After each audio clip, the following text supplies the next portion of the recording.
I might have mentioned once or twice that we're trying to sell our house. Might have come up a few times. And the reason it keeps coming up is because, man, it's like this all-consuming thing, right? I mean, you can't just be like, I'm going to sell my house, and then like the next day it's sold. I mean, it's all this time and effort, energy. It's exhausting. I looked, and the last time that I spent any significant amount of time writing was at the end of like March. That was the last time I really worked hard on that. That's how much time I've been putting into this house thing, getting the house ready. And, you know, it's kind of fallen to me to do a lot of it. I mean, Monday morning rolls around, right? And the kids go off, they get their stuff together, they get their backpacks packed, they get their lunches together, they go off to school, and they're at school for the day. And, you know, Monday morning rolls around, and my wife packs her stuff up, and she goes to work all day. And me, sometimes I do work stuff. I had a lovely week this week. Greg's not here. Greg and I had a lovely lunch on Tuesday, had some tacos. I had a lamb taco, a shrimp taco. It was amazing. Oh, and we talked about a new ministry that we're starting, by the way. I guess I should mention that. So, you know, I do work stuff during the week, but not every day. My wife is full-time. Kids are in school full-time. So, on Monday morning, when there was house stuff to do, I did it. I was there. I was home, alone, getting the house ready again. And then on Tuesday, Greg and I had lunch. We had a nice meeting. You want to guess what I did before lunch? Got the house ready. Again. Alone, by myself. So when the end of the week came around, my wife and I were talking, and she said, what are you going to do on Saturday?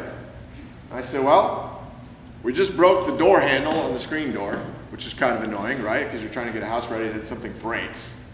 Push the thing, it doesn't work. Great, got to fix that. And there's a board on the deck that's popping up, right? So I got to go to Home Depot and get like a hammer, or, you know, I got the hammer. I got to get like the big old nails, right? Because I tried it with the little nails didn't go through. I got to get this big old nail, I got to pound that thing down. And then, you know, there's this spot on the porch that we thought about painting, but we didn't end up painting. So I ended up just slapping some white paint on it and hoping nobody would notice it. It doesn't look very good. So, you know, we got to kind of finish that off and just paint the whole porch. And that's what I'm going to do on Saturday. And she said, you could do that, or we could go to a park. And I was like, well, I can't go to the park. We got all this stuff to do. And she's like, you know what?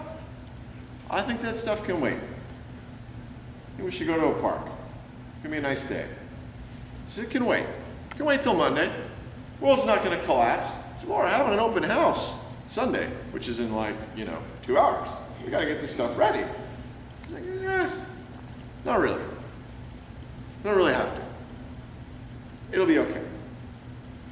So, we went to a park. We went to Cochrane Shoals Park. I don't know if you've ever been there. It's kind of down where, when you're driving on 285 and it crosses the Chattahoochee right before you get to 75? That's Cochrane Shoals Park.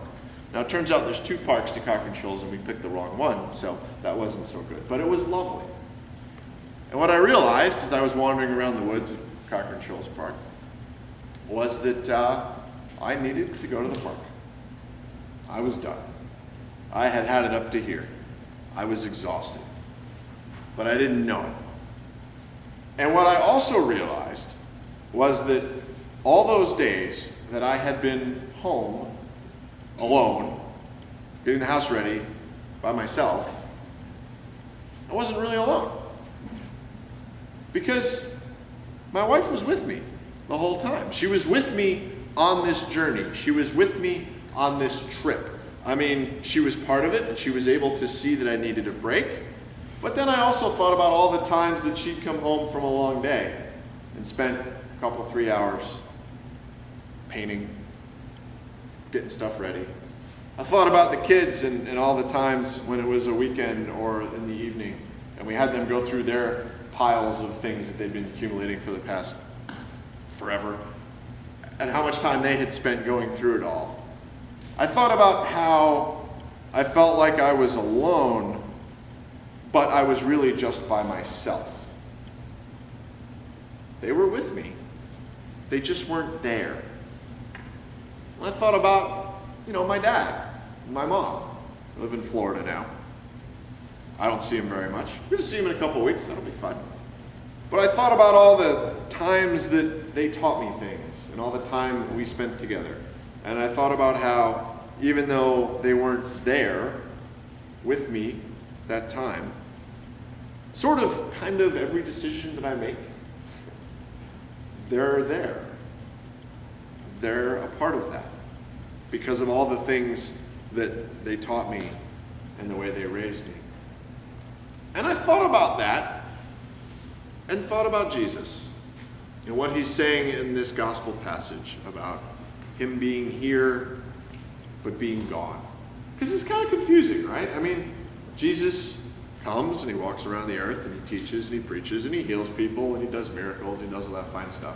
And then he's dead and he's gone and then he's back, right? But then he goes and he ascends to heaven again. Well, and where is he then? Is he here? Is he there? Well, yeah. The answer is yes. Is he in heaven or is he here? Yes. He's both. He's in heaven and he's here. He's with us and we're alone. It's kind of confusing. But everything that he has taught us stays with us in every decision that we make, right? Every Bible story that you've read, thought about. Every passage that you've contemplated. Every time you read something in the Bible and thought, I'm not sure what that means, but I'm going to try and do that. Every one of those things becomes a part of me and a part of who I am. Jesus might not be like here in the sense that you're here sitting in a pew, right? Able to laugh at my jokes and fall asleep when I'm terrible. But he's here. We're not alone. And all of us have those times. I'm sure you do. I wish I didn't. I wish I could say that the presence of Jesus was something that I felt at every single moment in such a powerful way that I never felt the burdens of the world on my shoulders. But I do. All right? And they invariably go the same way. It ends up with some minor little thing that I have to do. And if I don't do that thing, then something else will happen. If I don't do that, then something else will happen. If I don't do that, something else will happen. And it ends with basically, at the end of the logic chain, the universe as we know it completely collapsing, right? And everybody dying and the world ending. That's kind of how the logic chain goes in my head. And I'm sure that all of you, well, maybe not quite so melodramatic about it, have felt that way. We all do. We all get overwhelmed. We all just feel like it's all up to me. I mean, I got to do this. The pressure builds, and you just want to explode. Well, when that happens, remember this. First off, you're not alone, even though you might be by yourself. Because we have a community, right? A group of people here in this place who care for one another, who support each other. We're starting, we're going to be talking, we've been talking, and we're going to continue to keep talking, and hopefully be launching soon, a prayer ministry. That'll be a way for folks to pray for one another and support one another. Greg and I met to talk about a divorce support group that we'll be launching. These are ways that we're finding to take care of one another more and to be together more even when we're not together. So that even when you're by yourself, you're not alone.